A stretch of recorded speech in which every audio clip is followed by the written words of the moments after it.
Good morning everyone, how are you?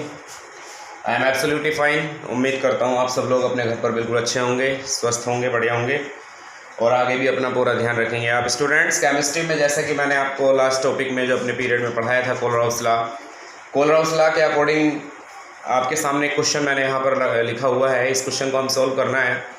इसके अलावा एक और क्वेश्चन मैं आपको यहाँ से आगे कराऊँगा। ओके, सो जितना मैंने वर्क कराया था उसका मैं रिवीजन के तौर पर आपको जो है एक न्यूमेरिकल दोनों ही टॉपिक्स अपना आपके लिए मैं लेकर के आया हूँ। तो यहाँ आप क्वेश्चन को पढ़िए, बड़े ध्यानपूर्वक आप क्वेश्चन को पढ़ेंगे। क्वेश्चन दिया गया है द मोलर कंडक्टिविटीज़ अगर मोलर कंडक्टिविटीज़ किस किस की, NaCl की, HCl की एंड CH3COONA की। If the molar conductivities of NaCl, HCl and CH3COONA are 126.4, 425.9 and 91 Siemens centimeter square mole inverse respectively। NaCl की मोलर कंडक्टिविटी ये है, HCl की ये है और CH3COONA की ये है। What will be the molar conductivity of acetic acid, जिसका फॉर्मूला बनता है CH3COOH। My dear child, CH3COOH की मोलर कंडक्टिविटी आपको कैलकुलेट करनी है, जबकि आपको मोलर कंडक्टिविटी NaCl की, HCl की एंड CH3COONA इन दोनों की ही मोलर कंडक्टिविटी आपको गिवन है। तो यहाँ पर हम सबसे पहले समराइज कर लेते हैं क्वेश्चन को। गिवन में आपको क्या क्या दिया गया है? Molar conductivity of NaCl, okay, जिसकी वैल्यू है 126.4 siemens centimetre square mole inverse. Next है मोलर कंडक्टिविटी ऑफ HCl, जिसकी वैल्यू है 425.9 siemens centimetre square mole inverse. Next है आपके पास में मोलर कंडक्टिविटी ऑफ CH3COONA, जिसकी वैल्यू है only 91 siemens centimetre square and mole inverse. Okay students, हमने समराइज कर लिया है और फिर लास्ट में ये कहा है मोलर कंडक्टिविटी ऑफ CH3COOH आपको कैलकुलेट करके बतानी है। सो हम रेडी हैं क्वेश्चन को करने के लिए। सबसे पहले माय डियर चाइल्ड, आप इन दो जो आपके 3 स्ट्रॉन्ग इलेक्ट्रोलाइट्स हैं, उन 3 के 3 स्ट्रॉन्ग इलेक्ट्रोलाइट्स को आप ड्रॉ कर लीजिए। 3 के 3 स्ट्रॉन्ग इलेक्ट्रोलाइट्स आपके पास में स्ट्रॉन्ग इलेक्ट्रोलाइट्स, स्ट्रॉन्ग आप इनको जब ब्रोक करेंगे then you will got NaCl goes to Na positive and Cl negative. Next HCl को भी आप इसी तरह से ब्रोक कर लीजिए और इसको इक्वेशन फर्स्ट मान लीजिए। HCl को जब आप ब्रोक करोगे H पॉजिटिव और Cl नेगेटिव में जाएगा, इसको इक्वेशन 2 मान लीजिए। एंड थर्ड ये आपके पास में बचा है CH3COONA को जब आप ब्रोक करोगे तो it will be goes to CH3COO negative and Na positive. This is equation third. My dear child, we have a target to prepare only CH3COOH। हमारा जो टारगेट है वो केवल CH3COOH को बचाना है। ओके, CH3COOH को हमें कैसे बचाना है इन 3 इक्वेशंस में हम देखेंगे। देखिए, CH3COO नेगेटिव आप यहां से ले सकते हो और H पॉजिटिव यहां से ले सकते हो। इट मींस इक्वेशन थर्ड और इक्वेशन सेकंड को आप ऐड करोगे और इक्वेशन फर्स्ट को आप सब्ट्रैक्ट करोगे। ये इसका बस आपको जो बचाना है उन दोनों को ऐड करना है। जैसे कि मैंने आपको फिर दोबारा से बता रहा हूं कि यहां CH3COOH को आपको केवल बचाना है। CH3COO नेगेटिव मिल जाए और H पॉजिटिव मिल जाए तो अब आपका CH3COOH बन जाएगा। इन दोनों को ऐड करना है तो CH3COO नेगेटिव यहां से मिलेगा और H पॉजिटिव यहां से मिलेगा। इन दोनों इक्वेशन को ऐड कर लेंगे और थर्ड वाले को सब्ट्रैक्ट कर देंगे। सो मैं यहां पर लिख रहा हूं add equation third and second and subtract, it's a sign of subtract equation first. बस स्टार्ट कीजिए। क्या इक्वेशन थर्ड है आपके पास में CH3COO negative plus Na positive. Equation third को लिख लिया है, सेकंड को भी आपको ऐड करना है तो सेकंड में आप ऐड करोगे H positive and Cl negative. अब इक्वेशन फर्स्ट को आपको सब्ट्रैक्ट करना है तो कंप्लीट इक्वेशन को आप लिख दीजिए minus Na positive minus Cl negative और इक्वल में आप इनकी जो भी वैल्यूज हैं आप वो पुट डाउन कर दीजिए। तो पुट कीजिए प्लीज। इक्वेशन थर्ड और सेकंड कहाँ है? इक्वेशन थर्ड और सेकंड कहाँ से बनी है? इक्वेशन थर्ड यहाँ से बनी, इक्वेशन सेकंड यहाँ से बनी है। तो थर्ड की वैल्यू आपके पास में आ रही है इक्वेशन थर्ड 91 प्लस 425.9, ये तो आपको ऐड करना है और माइनस करना है 126.4। ओके माय डियर चाइल्ड, सो अब आप यहाँ देख लीजिए कि यहाँ पर जो आपके आयंस है, जो अपोजिट आयंस है, क्या वो एक दूसरे से कट हो जाएंगे? तो ये पॉजिटिव आपका Na पॉजिटिव है और ये निगेटिव का Na पॉजिटिव है, फिनिश हो गया। नेक्स्ट ये पॉजिटिव Cl निगेटिव है और ये निगेटिव Cl निगेटिव है, दोनों कट हो गए। आपके पास में बचता है केवल CH3 COOH, CH3 COO ये रहा और H ये रहा, CH3 COOH एसिटिक एसिड है। इसी की मोलर कंडक्टिविटी हमें कैलकुलेट करनी थी, जिसकी वैल्यू बढ़कर के आप जा पहुंची है। आप इन दोनों को ऐड कर लीजिए, 0.9, 5 and 1 6, 2 and 9 11 and this is 5, 4 and 1 5 and minus 126.4। Subtract कर दीजिए, 9 में से 4 गए आपके पास में 5 बचते हैं, 0.6 में से 6 गए आपके पास 0 बचते हैं। यहाँ ये 2 है, ये 1 है, मीन्स 11 में से 2 गए तो यहाँ पर 9 बचते हैं और यहाँ पर 4 में से 1 गया तो 3 बचते हैं। 390.5 siemens centimetre square mole inverse is the correct answer. उम्मीद करता हूं माय डियर चाइल्ड आपके इस तरह का क्वेश्चन समझ में आया होगा। ये कई बार आपके क्वेश्चंस में आता रहा है। कोलराउस लॉ का वेरी वेरी मोस्ट इंपॉर्टेंट एक एग्जांपल है। Okay my dear child, note कर लीजिए आप इसको। मैं आपको एक क्वेश्चन और जो आपका मैंने पीछे टॉपिक पढ़ाया था उसका एक क्वेश्चन और मैं आपको अब बताने जा रहा हूं। उस क्वेश्चन को भी आप थोड़ा ध्यान से देखिएगा, ठीक है। वो क्वेश्चन आपके लिए मैं लेकर आ रहा हूं degree of dissociation and dissociation constant के रिगार्डिंग। बहुत ही अच्छा क्वेश्चन है वो भी। आप इन दो क्वेश्चंस को देखेंगे और इसके बाद हम अपना नया टॉपिक स्टार्ट करेंगे कुछ ही देर में। मैं यहाँ पर क्वेश्चन यहाँ पर लिख रहा हूं। क्वेश्चन कुछ इस तरह से है, the conductivity of 0.001028 m, this is the molarity my dear child. ये मोलरिटी है। अब किसकी जानना चाहता है? The conductivity of 0.001028 m acetic acid is 4.95 into 10 to the power minus 5 siemens centimetre inverse, full stop. और फिर कहा है आपसे calculate the dissociation constant, calculate the dissociation constant if the value of lambda m naught, means lambda m naught का means क्या है? Molar conductivity at infinite dilution. Naught लगा हुआ है, इसका मतलब molar conductivity at infinite dilution. तो यहाँ कह रहा है calculate the dissociation constant if the value of lambda m naught is, आपको यहाँ पर फिर उसकी वैल्यू भी दी गई है 390.5 siemens centimetre square mole inverse. ये आपका क्वेश्चन है। आप क्वेश्चन को ध्यान से दोबारा पढ़ लीजिए। कंडक्टिविटी दी गई है आपको, एक एसिटिक एसिड का सॉल्यूशन है 0.001028 m जिसकी मोलैरिटी है और उसकी कंडक्टिविटी ये है। तो गिवन आप यहाँ पर समरी प्रिपेयर कर लें। समरी के रिगार्डिंग मोलैरिटी है 0.001028 mole is 4.95 into 10 to the power minus 5 siemens centimetre inverse. ये है कापा। कंडक्टिविटी आपको दी गई है 4.95 into 10 to the power minus 5 siemens centimetre inverse.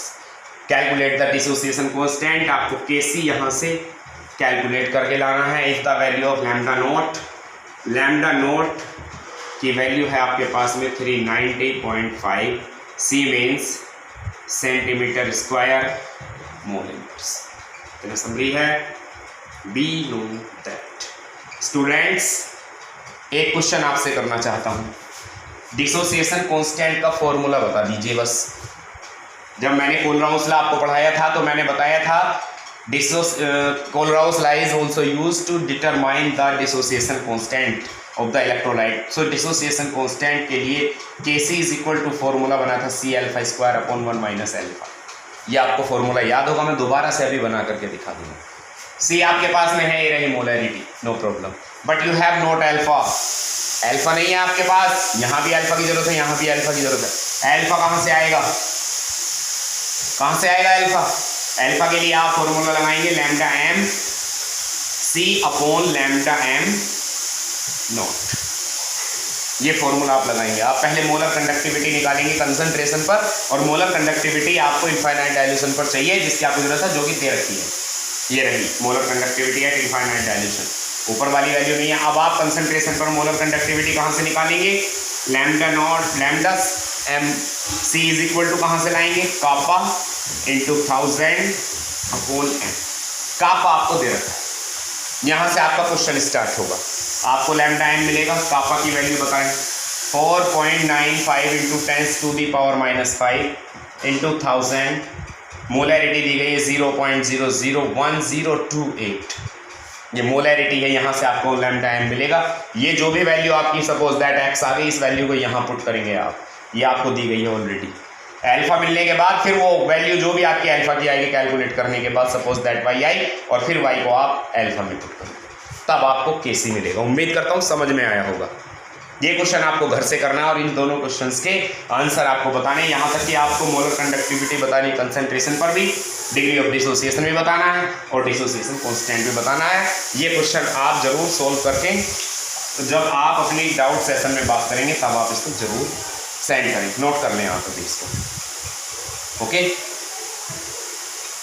ये हमारे लास्ट क्लास का जो हमने क्लास अपनी लास्ट पीछे पढ़ाई थी, ये उसका मैंने आपको उसके बारे में आपको बताया है।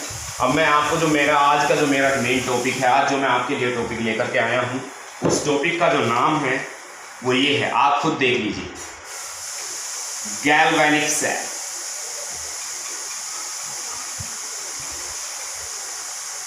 गैल्वेनिक सेल, गैल्वेनिक सेल क्या होता है, गैल्वेनिक सेल का क्या कोई और नाम भी हो सकता है।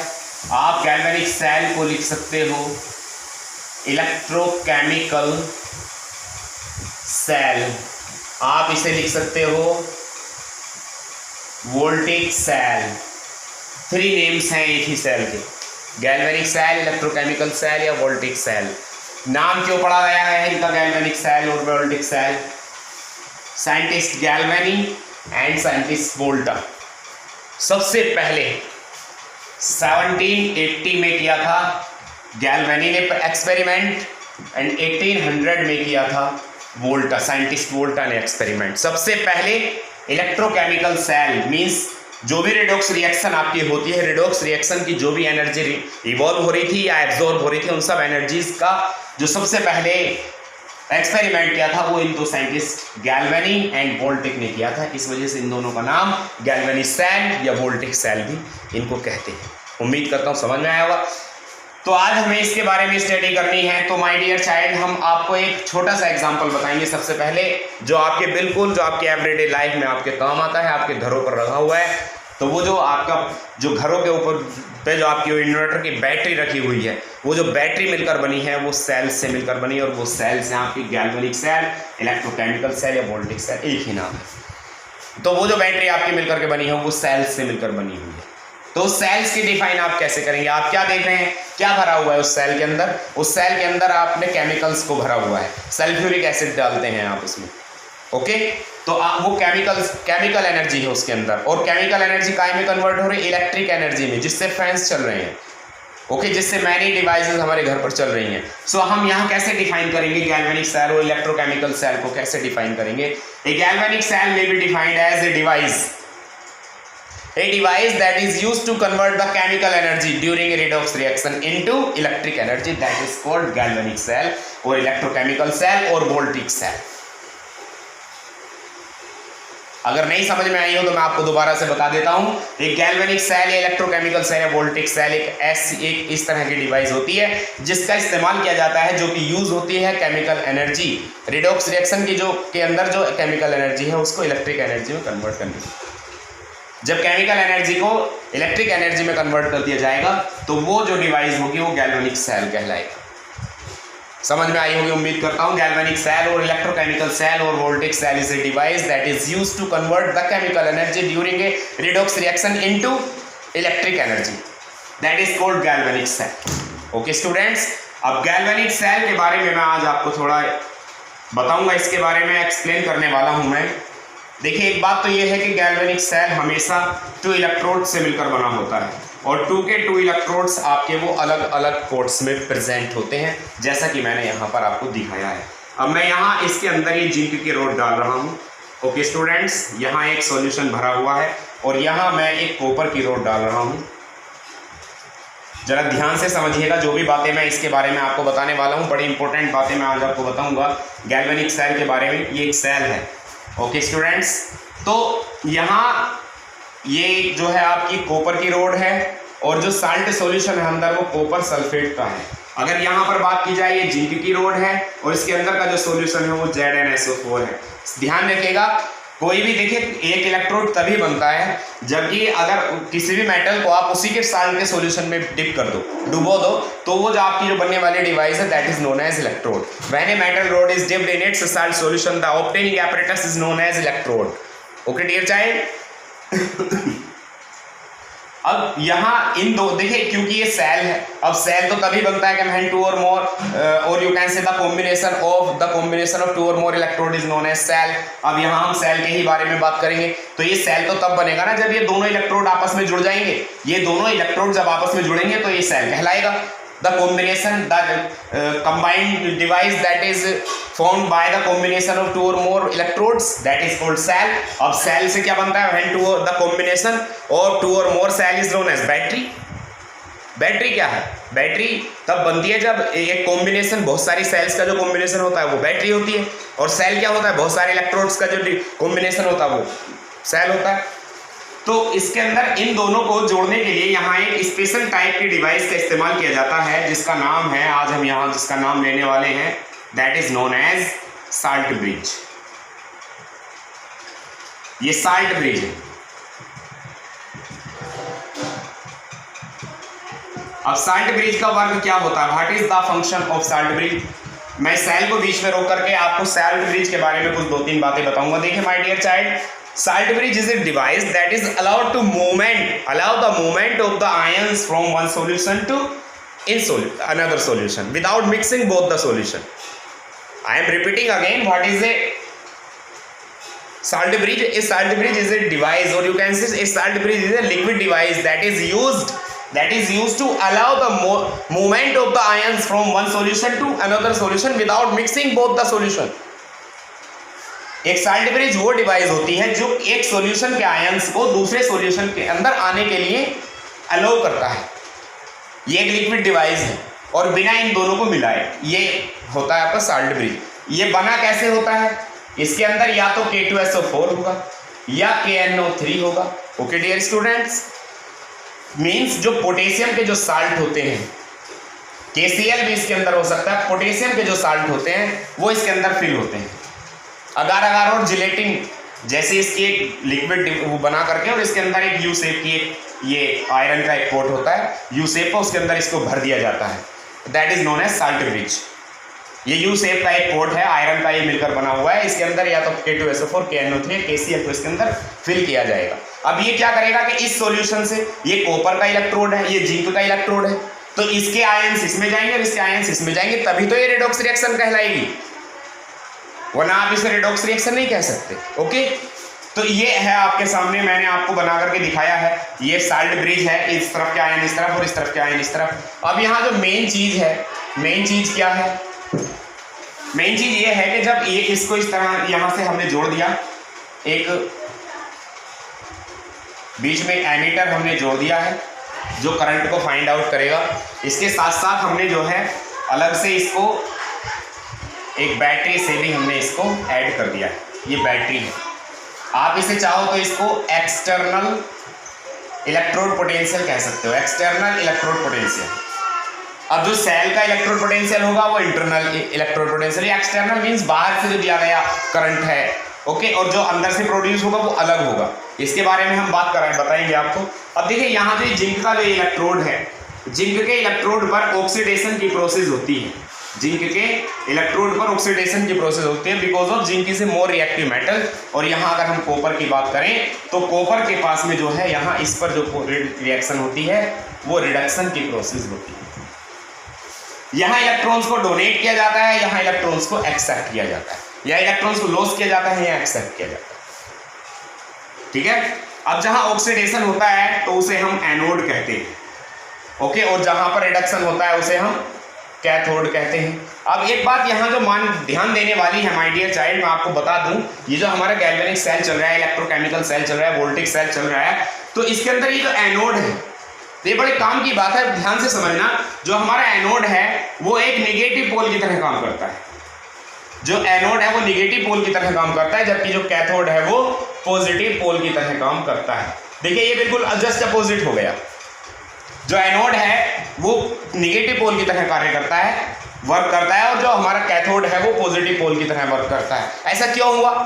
तो मैं आपको बता दूं, जो हमारा एनोड है, ये जो एनोड है that is rich in electrons, ये रिच है इलेक्ट्रॉन्स में, और इसके पास में इलेक्ट्रॉन्स की कमी है, डेफिशिएंट, ये डेफिशिएंट है इलेक्ट्रॉन्स में। तो हमारा जो एनोड है वो रिच है इलेक्ट्रॉन्स में, इलेक्ट्रॉन्स बहुत सारे हैं। अब जब बहुत सारे इलेक्ट्रॉन्स होंगे तो बहुत सारे जो इलेक्ट्रॉन्स हैं वो जो आपका ये सर्किट है, इंटरनल सर्किट है, उसकी तरफ को पुश करते हैं, उसको दबाते हैं, और जब दबाते हैं ये जो इलेक्ट्रॉन्स है, जब इस इलेक्ट्रॉन्स पर आकर के पुश करते हैं तो that is doing work as a negative pole, because of electrons are there, बहुत सारे इलेक्ट्रॉन्स हो गए। जब इलेक्ट्रॉन्स होते इलेक्ट्रॉन्स पर कैसा चार्ज होता है? नेगेटिव चार्ज होता, इसलिए नेगेटिव पोल की तरह काम करता है। कई बार ये क्वेश्चन आता रहा है, भाई the anode is doing work as a negative pole in galvanic cell, on the other hand the cathode is doing work as a positive pole। ये क्वेश्चन कई बार आता रहा है, तो मैं आपको इसका आंसर दे। अब यहाँ आपने बताया कि that is deficient in electrons, इसके पास इलेक्ट्रॉन्स की कमी होती है, और जब इलेक्ट्रॉन्स की कमी होती है तो ये जो आपका इलेक्ट्रोड है वो इंटरनल सर्किट की तरफ को इलेक्ट्रॉन्स को पुल करता है, पुल। यहाँ पर क्या काम हुआ था? यहाँ पर पुश हुआ था, इलेक्ट्रॉन्स को पुश किया गया था, लाइक दिस, और यहाँ इनको पुल किया जा रहा है, दूर भगाया जा रहा है, और जब दूर भगाया जा रहा है तो इनके ऊपर इलेक्ट्रॉन दूर होते चले जा रहे हैं, मीन्स थोड़ा सा पॉजिटिव चार्ज। गैल्वेनिक सेल के बारे में बात चल रही है। अब मैं आपको एक बात और बता दूं my dear child, that is externally electrode potential, और यहाँ होगा internally electrode potential. External electrode potential, internal electrode potential. जब एक्सटर्नल इलेक्ट्रोड पोटेंशियल बराबर हो जाता है इलेक्ट्रोड पोटेंशियल ऑफ इंटरनली, और इंटरनल इलेक्ट्रोड पोटेंशियल के जब बराबर हो जाता है तो करंट फिर दोबारा से फ्लो नहीं होता, करंट रुक जाता है। और जैसे ही एक्सटर्नल इलेक्ट्रोड पोटेंशियल इंक्रीज होता है तो करंट फ्लो तो होता है लेकिन अपोजिट डायरेक्शन में होता है, करंट फ्लो होता है लेकिन अपोजिट डायरेक्शन में होता है, और फिर वो इलेक्ट्रिक एनर्जी को दोबारा से केमिकल एनर्जी में कन्वर्ट करना स्टार्ट कर देता है, मींस वहां से फिर इलेक्ट्रोलिटिक सेल बन जाता है। गैल्वेनिक सेल की जगह पर इलेक्ट्रोलिटिक सेल बन जाता है, नॉट इलेक्ट्रोकेमिकल, इलेक्ट्रोलिटिक सेल बन जाता है। ओके, अब हम बात करेंगे इन दोनों के बीच के डिफरेंस की। What is the basic difference between electrochemical cell and electrolytic cell. उम्मीद करता हूं कि गैल्वेनिक सेल आपके समझ में आया होगा।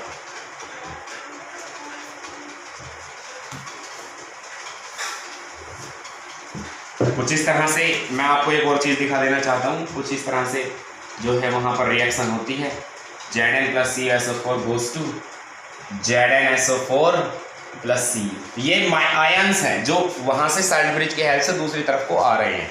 तो इसको आप किस तरह से लिख सकते हैं? देखिए आप इसको ऐसे लिख सकते हैं, Zn goes to Zn positive and Cu positive goes to, यहाँ 2 इलेक्ट्रॉन्स इसमें डोनेट कर दिए और यहाँ 2 इलेक्ट्रॉन्स एक्सेप्ट कर लिए, ये बन जाएगा Cu। तो यहाँ आप इसको क्या कह सकते हैं? ऑक्सीडेशन हाफ सेल, और इसे कह सकते हैं आप रिडक्शन हाफ सेल। इन सबको आप नोट्स को, सारे के सारे नोट्स को प्रिपेयर करते रहना। ओके स्टूडेंट्स, तो इस तरह की रिएक्शन इसमें होती है, रिडॉक्स रिएक्शन है ये, क्योंकि इसमें रिडक्शन भी हो रहा है, यहाँ से यहाँ में रिडक्शन हो रहा है, यहाँ से यहाँ में ऑक्सीडेशन हो रहा है, तो इसलिए एक रिडॉक्स रिएक्शन है जो कि आपके गैल्वेनिक सेल में हो रही है। ठीक है, अब मैं आपको लेकर के जा रहा हूँ difference between electrochemical cell. Electrochemical cell का दूसरा नाम वोल्टिक सेल भी है, या एक और नाम उसका गैल्वेनिक सेल भी है, और यहाँ पर है आपका only electrolytic cell. Electrolytic cell, electrochemical cell, ये डिफरेंस है। Electrochemical cell is a device that is used to convert, that is used to convert chemical energy into electric energy. ये एक ऐसी डिवाइस होती है जो कि केमिकल एनर्जी को इलेक्ट्रिक एनर्जी में चेंज कर देता है। और इलेक्ट्रोलिटिक सेल क्या करता है, वो इलेक्ट्रिक एनर्जी को चेंज करता है, केमिकल एनर्जी में। Okay students, number first. Number two, here salt bridge is needed. यहाँ साल्ट ब्रिज की ज़रूरत होती है, नो नीड, यहाँ कोई ज़रूरत नहीं होती इलेक्ट्रोलिटिक सेल में। Number three, anode is doing work as a negative pole and here anode is doing work as a positive pole. Here cathode is doing work as a positive pole and here cathode is doing work negative pole. Okay, number 5, both electrodes, दोनों ही electrodes separate ports में होते हैं और यहाँ single ports में होते हैं। Understand. Number 6, यहाँ जो इलेक्ट्रोड होगा, इलेक्ट्रोड्स बोथ इलेक्ट्रोड्स डिफरेंट होंगे और यहाँ सेम भी हो सकते हैं और डिफरेंट भी हो सकते हैं इलेक्ट्रोड। 6 के 6 समझ में आए होंगे उम्मीद करता हूँ। यहाँ हर हाल में जो मटेरियल होगा जो सेल के अंदर भरा हुआ है वो हमेशा डिफरेंट होता है और यहाँ जो मटेरियल होता है वो सेम भी हो सकता है और डिफरेंट भी हो सकता है। इलेक्ट्रोलिटिक सेल 7 है, बड़ा करके अच्छा करके लिखेंगे। उम्मीद करता हूँ ये डिफरेंस आपके समझ में आया होगा। एक chemical galvanic cell, electrochemical cell or voltaic cell may be defined as a device that is used to convert the chemical energy into electric energy. Okay, during a redox reaction, that is called electrochemical cell or voltaic cell or galvanic cell. Okay, ये तो थी आपकी इसकी cell की बात। अब एक topic आपका आ जाता है, what is electrode potential. Electrode potential, electrode potential किसे कहते हैं? लाइक दिस, आपके पास एक पोर्ट है। Okay students, zinc ZnSO4, definitely आप ऐसे ही करोगे, उम्मीद करता हूँ समझाया इतना तो मैंने। जिस मेटल की रोड डालोगे आप उसी का साल्ट का सॉल्यूशन भी चाहिए।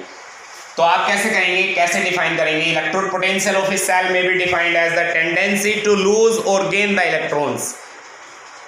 The tendency of an electrode to lose or gain the electrons when it is dipped in its salt solution, जो वो अपने साल्ट के सॉल्यूशन में डाला होता है, that is called electrode potential. Okay, electrode potential may be defined as when, or you can say the tendency of an electrode to lose or gain the electrons when it is dipped in its salt solution, that is called electrode potential. Electrode potential हो गया। यहीं से एक और topic आपका आ जाता है, electromotive force. Electromotive force EMF कैसे डिफाइन करेंगे आप इलेक्ट्रोमोटिव फोर्स? तो माय डियर चाइल्ड, आपके पास में जब दो सेल हो जाती हैं, अभी सपोज दैट कि ये एक सेल है, ये दूसरा, ये इलेक्ट्रोड दो मिलकर के एक सेल बना लिया, इलेक्ट्रोड मिलकर के एक सेल बना लिया। तो इन दोनों के बीच में जो आपका इलेक्ट्रोड पोटेंशियल का जो difference, the difference between the electrode potentials of two cells, electromotive force may be defined as the difference between the electrode potentials of two cells when the current flow is stop, जबकि current बहता हुआ current जबकि रोक दिया जाए, that is known as electromotive. Electromotive force of a cell may be defined as the difference between the electrode potentials of two cells when the electric current is the flowing electric current is stopped, जबकि बहते हुए electric current को रोक दिया जाए, that is called electromotive force. Okay, अब मैं आपको यहाँ से बात बताने वाला हूँ कि किस तरह से हम एक सेल को किस तरह से रिप्रेजेंट कर सकते हैं, कैसे आप लिख सकते हैं। सपोज दैट रिएक्शन हो रही है आपकी Zn plus CuSO4 aqueous goes to ZnSO4 aqueous plus Cu। आपने इस तरह से लिखा है।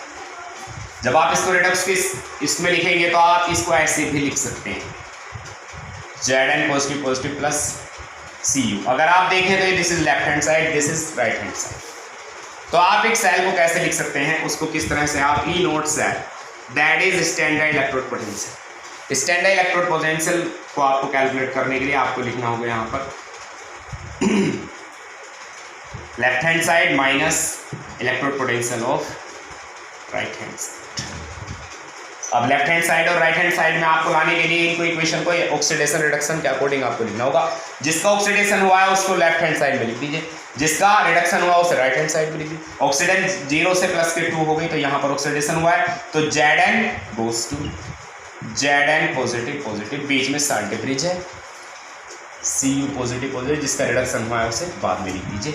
अब आप लिखिए ई नोट से बताइए लेफ्ट हैंड साइड में कौन है, जिंक है, जो भी इसकी वैल्यू होगी x minus right hand side में कौन है, ऊपर y होगी ई नोट सेल। इस तरह से भी सेल को रिप्रेजेंट किया जा सकता है।